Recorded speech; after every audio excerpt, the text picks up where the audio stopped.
Be me.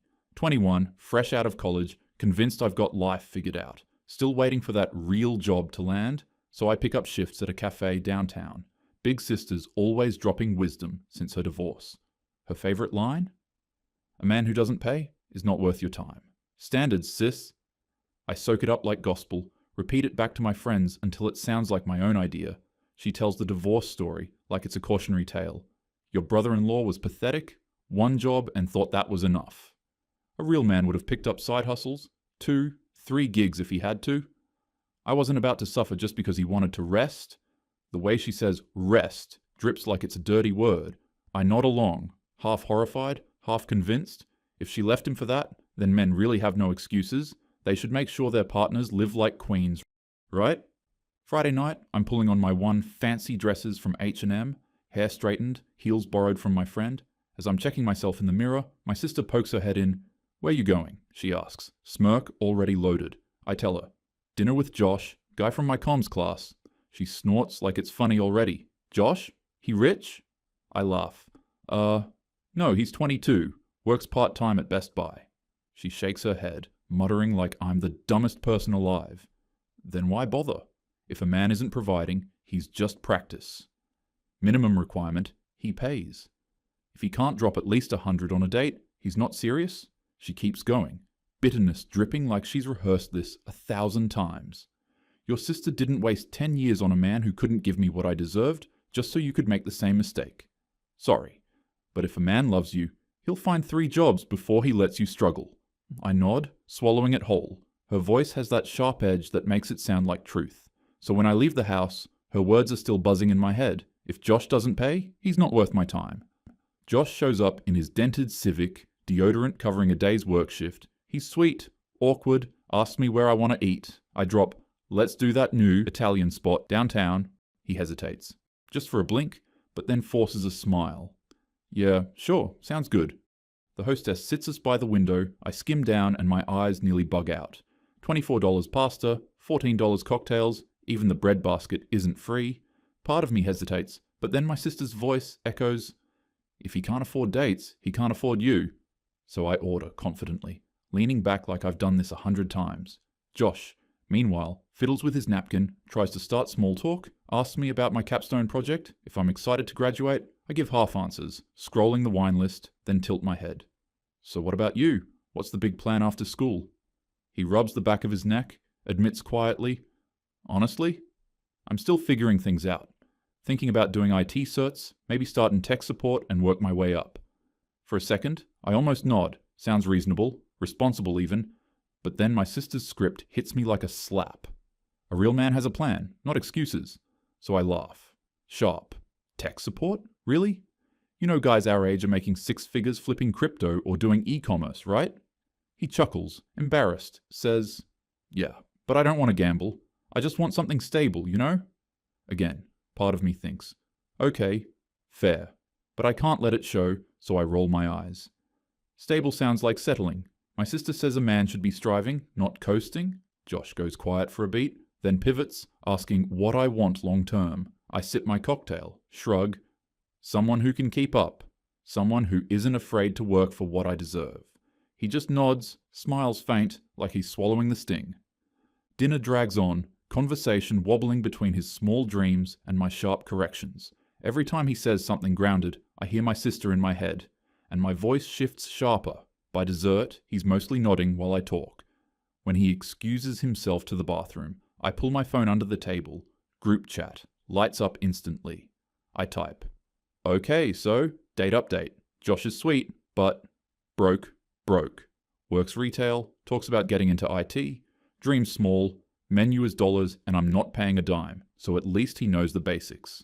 But like, how do y'all deal with a guy who thinks stable is enough? Replies fire back fast. Sophia. LMAO drop him. If he can't spoil you now, imagine later. Jenna. At least he's paying tonight. Order dessert. Make it worth the trip. Kara. Watch how much he tips too. That's how you know if he's solid. Minimum 20%. Anything less equals broke energy. When Josh returns, smiling tired but polite, my chest buzzes like I've already won. Then the waiter drops the check like a silent grenade. Josh reaches for it. I keep my eyes on the dessert menu like I'm not watching every move. First tap, decline beep. He forces a laugh. Guess the bank's not a fan of linguine. Then tries again. Second tap works, but his shoulders stiffen, jaw tight, my stomach knots even though I pretend not to notice. He pulls out his phone, doing quick math under the table. I hear Kara's voice in my head. Minimum 20%. Anything less equals broke energy. My throat dries. I want him to pass this test to prove he's solid, so I lean in, casual as I can manage. 20% standard, you know? He nods slowly, scribbles a little more than that. Anyway, I watch the total cross into triple digits, see the flicker of pain cross his face, and something twists in me, like I should feel bad. But I shut it down quick, because isn't this the standard? Isn't this what men are supposed to do if they really want to date someone like me? Sis is going to be so proud of me. Outside, he offers to drive me home. Low fuel light blinks on the dash. The second we pull out, he pulls into a gas station, kills the engine, and gets out without a word. I watch him stop the pump at $10.08 flat. Phone buzzes on the console. Rent due tomorrow, auto pay. Another buzz right after, Mum's meds ready for pickup. I glance away like I didn't see. Not my problem, I tell myself. Standards are standards. Back in the car, he tries a joke, glancing at the blinking fuel light. Silver lining, less gas means the car's lighter. We'll get better mileage now. I force a polite giggle while sliding my phone under my coat. Sophia. Where you at, sis? Proof of life. I smirk, snap a pic of the dash, pump meter glowing with a sad little $10.08, send it without caption. The replies roll fast. Jenna. Nah, not $10. Kara. Girl, that's not gas, that's fumes. Sophia. If he budgets fuel like that, imagine the ring. I'm getting a bit embarrassed now, starting to agree with them more by the time he pulls up at my curb and says softly, text me when you're inside? He seems all right, but the girls and my sis wouldn't approve of him, and if I deserve better, then why settle for less? Next morning at the cafe, I'm dragging through a shift when Liam slumps onto the counter. He's got that hollow-eyed look, dumps his apron beside the register and mutters, I'm done with dating apps. Swear I'm just paying cover charges at this point? I laugh, wiping foam off the steamer. Cover charges? What, like clubs? He shakes his head, pulls out his phone and flips it around. A spreadsheet. Neat columns. Dinner, Uber, drinks and tips. Row after row, totals in red at the bottom. 2 weeks, he says, tapping the screen. 5 first dates, 400 gone, not a single callback. I blink, half shocked, half amused. Well, dating costs money. Women deserve effort, he snorts, leans on the counter. Effort or invoices? The words hang there heavier than I expect, and I feel myself bristle just to cover the pause. I roll my eyes, trying to sound smug. Maybe you're just picking the wrong girls? He shrugs, doesn't argue, just smirks, like he's too tired to care. Or maybe the game's rigged? I cross my arms, chin high. Fine then, prove it. Take my card on your next date. Let's see if it's really that bad, since you make it sound like rent money. I'm half grinning, already convinced he'll max out at a dinner and maybe a drink. $50? Tops? Liam's eyebrows shoot up, then he grins sharp. You sure about that? I wave him off. Yeah, why not? You said it's all normal stuff, right? Normal doesn't bankrupt anybody. He leans closer, voice dropping low. You'll never know what it's actually like till you experience it in our shoes. Arcade, rooftop, mini-golf, dessert, the whole script. Nothing cheap, nothing skipped. I laugh like I've called his bluff, but he doesn't laugh back, just plucks my card from my hand, sliding it into his wallet like it's already his. And suddenly, I feel like I set the trap for him, but walked right into it myself. Friday hits, my phone pings with charges all evening. Ubers, tickets, drinks, each one like a breadcrumb trail I can't stop following. Curiosity wins, so I slip down to the boardwalk, hoodie up, lurking like a spy. First stop, the arcade. I hang by the claw machines, pretending to text. Liam's at the change counter, buying tokens. Maya's already chatting up the guy working there, twirling her hair, while Liam carries the bucket. They hit skee-ball. Liam cheers her on when she scores low, offers her his turn. She waves him off, pouts into her phone camera, then squeals when a tall stranger in a varsity jacket gives her a "let me show you" wink. Liam steps back, lets it happen, still swipes the card for another round. My phone buzzes. 38, arcade tokens plus snacks. I nearly choke. $38 just to watch her flirt with some random guy? Ping, Uber, I trail them to a rooftop bar, sneak a seat 2 tables over, I order water and tell the waiter my friends will be here in 40 minutes to buy time. Liam orders cocktails, sets his on her side so she can get the perfect shot for Instagram.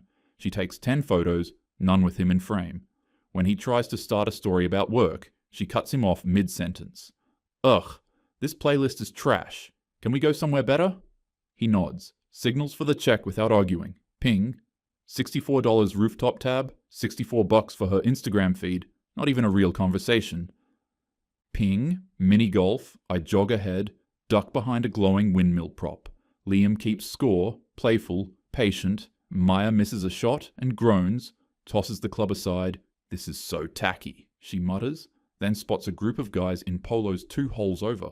Her laugh turns brighter, sweeter, the kind she never gave Liam. She lingers near them, asking if they can take her picture for memories. Liam waits off to the side, holding 2 putters like extra baggage and paying for bottled water. She never finishes. Ping, dessert cafe? I follow them inside, sugar and espresso in the air. Liam buys her a molten cake and a latte, then just a drip coffee for himself. She scrapes off the frosting, barely touches the rest, complains it's too sweet, then leans into the booth with her phone, swiping through TikTok while he tries to talk about his little sister's birthday. She doesn't even look up, just hums like background noise. My phone buzzes again. $22 molten cake plus coffee. I roll my eyes. $22 for her to scroll TikTok. Another ping right after. $24 rideshare. Final tab stacked on the others, easily pushing past 200 in one night. I slip out before they see me, stomach twisted, and all I can think is, this is what it costs just to be ignored? Nah. Liam probably just needs to up his game. That night, after all the pings finally stop, I stare at my phone for a while, itching to ask what happened or see what he'd say. I cave, type casual. So, how'd the date go? 3 dots, then his reply, fine. Same old. I guess I press. Same old? He answers quick. Yeah, laughs, selfies, drinks. She barely touched dessert. Pretty normal. I stare at the screen, thumb hovering, because what rattled me felt brutal, draining, humiliating. But the way he says it, flat, casual, like weather small talk, it's just a usual day to him. Still, I open my banking app, needing something solid to blame. The $214.83 glares back at me, bold as a headline. My thumbs fly. You didn't have to make it expensive. We could have done cheap stuff. I hover. Delete it. Type. You were just trying to prove a point, right? Delete again. What I finally send is nothing. Just a tiny got it that tastes like denial. Monday morning at the cafe, Liam slides my card back across the counter. No speech, just a folded printout with the totals circled. I tuck it into my apron without looking. The paper feels heavy as a brick, and then out of nowhere, Josh texts, "Hey, hope your weekend's good. Still down to hang? Coffee by the river?" Coffee. The word lands like an attack on my standards. I type back, "Let's do something nicer, my treat." He sends a cautious smile. "You sure?" Me. Positive. Rooftop at 7. I booked us a table. Rooftop at 7. I get there early. Hand the host my card to start a tab. Josh shows up in a clean polo, hair still damp like he sprinted from a shower. He smiles, a little unsure. "You didn't have to book this." I smile back. "I wanted to." It sounds confident coming out of my mouth. Inside it feels like a dare to myself. We order. He picks a beer. I point at a cocktail I can't pronounce. For a while it's easy, sun bleeding out behind the skyline. Then I decide to steer it where I need it to go. "Be honest," I say, twirling the straw. "Do you guys hate paying for dates now?" He blinks, then half laughs. Loaded question. I mean, I add fast. My sister says a man who doesn't pay isn't worth my time. She divorced her ex because he wouldn't pick up extra jobs. Said resting was selfish. Josh studies the condensation on his glass. "I get why she feels that way," he says carefully. "But I think a lot of us are broke in public and scared in private." Broke? I echo, trying not to sound judgmental. Or just not trying hard enough. He shrugs. "Sometimes trying means paying $100 to get told you're sweet, but..." Last month I did dinner. 95, Uber there and back. 30-something. Flowers on the way. 15. Tip. 20. Next morning I got the "I didn't feel a spark" text. He takes another sip. That's fine. Sparks happen, or they don't. But now, I'm down a bill and a weekend. My brain wants to argue. Effort is part of dating, so I say it. But effort matters. If you want something serious, you invest. His mouth tips. I agree. I just think we're confusing investment with cover charge I pick at the paper edge under the candle. So you're saying women use you for free dinners? He shakes his head. I'm saying the rules make it easy not to care. If I suggest a walk and coffee, it reads, not serious. If I offer to split, it reads, broke. If I pay big, that's baseline, not special. And if I set a budget, I'm stingy. The coffee word stings. I remember snapping at Liam's text, and I push it away with a joke. Okay, economist. What's your model for romance then? Josh grins despite himself. Low stakes first, talk first dates, rotate who pays, scale effort with interest. He looks at me. I'll happily pay in a relationship. I just don't want to keep auditioning as a wallet. I tilt my head, testing him, but ambition counts. Like, men should strive. Striving and hemorrhaging aren't the same, he says. I'm taking certs, stacking savings, paying my mom's prescriptions. If I blow rent money to prove I'm worthy, am I striving or performing? I try to pivot. My sister says if a man loves you, he finds 3 jobs. Josh nods, not defensive, just steady. Some do, some break their backs, some break their brains. My buddy did doubles for months to impress a girl, burned out, got dumped anyway. He sets his glass down. Love shouldn't be a spending contest. The waiter swings by. I wave for another round because I hate the silence I helped make. Josh lifts a hand. I'm good, thanks. The waiter turns to me. I order anyway. When he leaves, Josh flicks me a look. You don't need to keep buying things to keep this going. I fire back faster than I mean to. Isn't that what guys do? His eyebrows go up, not angry, surprised. That's the point. Why should either of us? I sit with that one, watching the city blink on below us. So that's why men don't want to pay anymore, I ask finally. Because it's expensive? Because it's expensive and empty, he says. Rejection is fine. Rejection with a receipt wears you down. I think of Liam's spreadsheet, the $10 gas, the rooftop check I pushed him to tip over, and my voice comes out smaller than I like. Maybe some girls? Don't realize? Some do, he says gently. Some don't care. Most are just following a script they were handed. He looks at me like he knows I have one in my pocket. You too. My sister says. I start, then stop. He nods for me to finish. She says, if he can't afford dates, he can't afford you. Josh takes a breath. Then your sister's asking for a pay stub, not a partner. He doesn't say it mean, and somehow that makes it land harder. I change angles, defensive. So what? Women should pay now. Women should choose now, he says. Choose the date, the spend, the pacing, the man. If you want control, lead. If you want partnership, share. But if you want a provider, be honest and find a provider. Just don't call every man a failure for refusing the audition.